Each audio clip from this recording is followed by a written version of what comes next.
Good evening. Thanks for joining us. A breaking story out of the Bahamas tonight. Authorities have confirmed that R&B singer and actress Aaliyah is among 8 people in a plane crash. Her dreams were taken away. On board the doomed Cessna, Aaliyah and 8 others, including a representative for Virgin Records and a makeup artist. Investigators say one of the engines apparently failed. They crashed just short of a runway on Abaco Island. The very first thing I did was kneel down next to pretty much each one of them, one by one, and just kind of sat there and talked to them for a couple of minutes. My first thing is I'm so sorry this happened to you. The R&B singer tragically died nearly 22 years ago on the 25th of August 2001 at the age of 22, alongside 8 others after a plane destined for Miami crashed less than a minute after takeoff in the Bahamas. It was later found that the small, twin-engine plane had exceeded its maximum weight limit by several hundred pounds. The pilot of the doomed flight, who was not qualified to fly the plane, was also found to have traces of cocaine and alcohol in his body. Why the aircraft was cleared to take off in the first place has largely remained a mystery since the devastating crash almost 2 decades ago. But in her upcoming book, Baby Girl, better known as Aaliyah, music journalist Kathy Iandoli believes she's finally uncovered the truth. It was initially suggested that Aaliyah, a known nervous flyer, had insisted on boarding the plane back to Miami. But, as first reported by the Daily Beast, a Bahamian man who had been with the pop star just moments before her death has claimed that was not the case. Kingsley Russell, who was 13 at the time, had been working for his family's taxi and hospitality business when he was asked to work as a baggage carrier for the singer. Russell's mother was Aaliyah's driver during her time on the island, and he said he spoke with the star on their way to the airport. The plane was late arriving at the airport by 2 hours, Russell said. And when Aaliyah saw the size of the plane, she then refused to board it, he recounts in the book. At the same time, members of her entourage were reportedly arguing with the pilot after he told them the plane would be too heavy for 8 passengers and all of their luggage.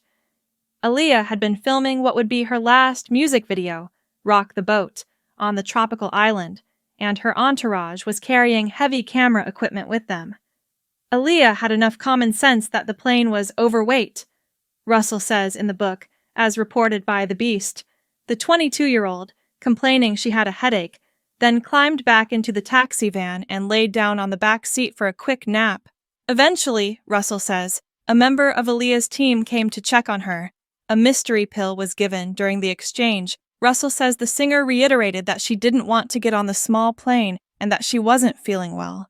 The team member then handed Aaliyah a pill, Russell claims, which she took before falling into a deep sleep. Aaliyah was allegedly still asleep when the pilot finally caved and allowed her and her team to board the flight back to Florida.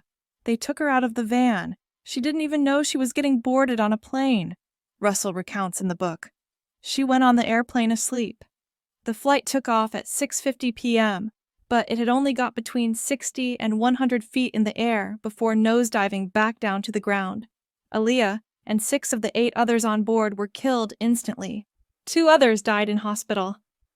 One of those passengers was the singer's security guard. He reportedly spent his final moments worrying about Aaliyah's condition, first responders later said. Aaliyah's body was found 20 feet away from the wreckage.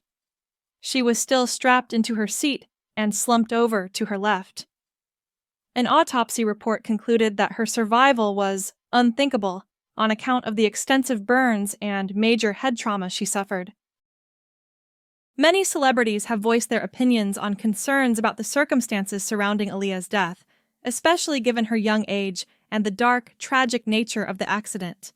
It's natural for people in the industry to feel a sense of empathy and concern when one of their own passes away unexpectedly, but some have indicated that Jay-Z and Beyoncé, and some even believe her uncle Barry Hankerson had a hand in her demise. When Aaliyah died for a wrongful death, he got paid $90 million for her death. Am I supposed to say that on TV? Aaliyah's uncle Barry Hankerson introduced her to R. Kelly only at the age of 12. He handed her over under Kelly's mentorship, which gave Kelly room to mishandle Aaliyah. According to rumors, there was mental and physical abuse. There was even a marriage, all while Aaliyah was underage. Everybody seems to think that y'all are either girlfriend or boyfriend or cousins or friends. Let's just get the record straight. Better go get me a white Jeep. Well, no, we're not related at all. No, we're not. We're just very close. He's my best friend. Who's her uncle told me to go up to Detroit and hear her sing.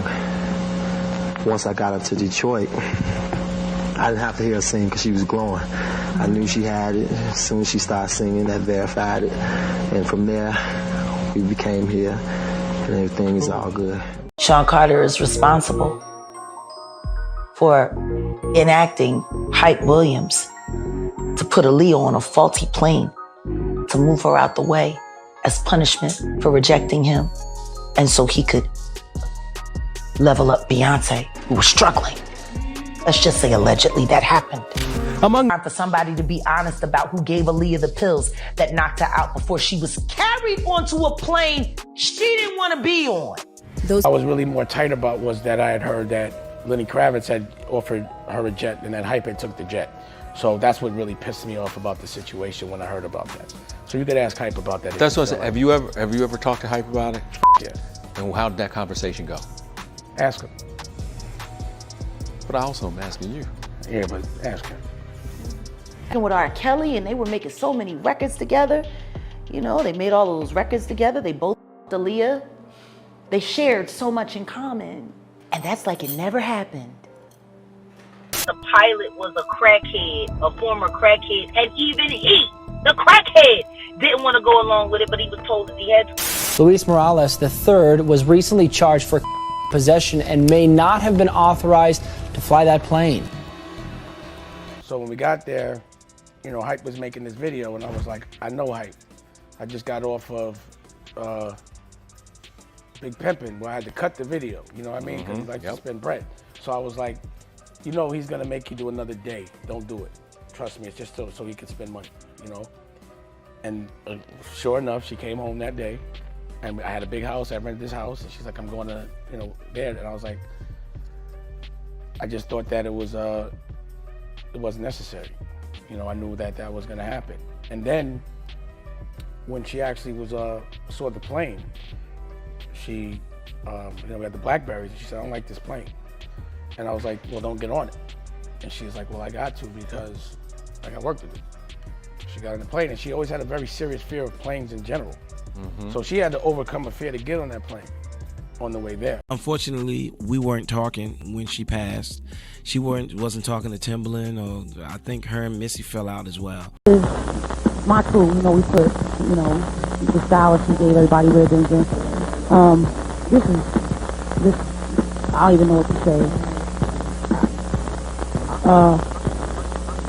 I just know that was a murder. You know what I'm saying? That was a spiritual murder, whether people know it or not, because God don't kill people. You know what I'm saying? Whether people know it or not. And I could go deep, but a lot of people I would have to really bring proof, you know what I'm saying, for what I learned. And she just was cut down in the prime of her life. And it's so unfair. And it wasn't time. The fact that she was so adamant, staying in the cab, refusing to get on the plane, these are things we never knew. The only thing I've taken with me is that after 20 years, I can finally say that Aaliyah didn't want to get on the plane. So why was she drugged in, carried on the plane? This didn't have to happen. She should still be here.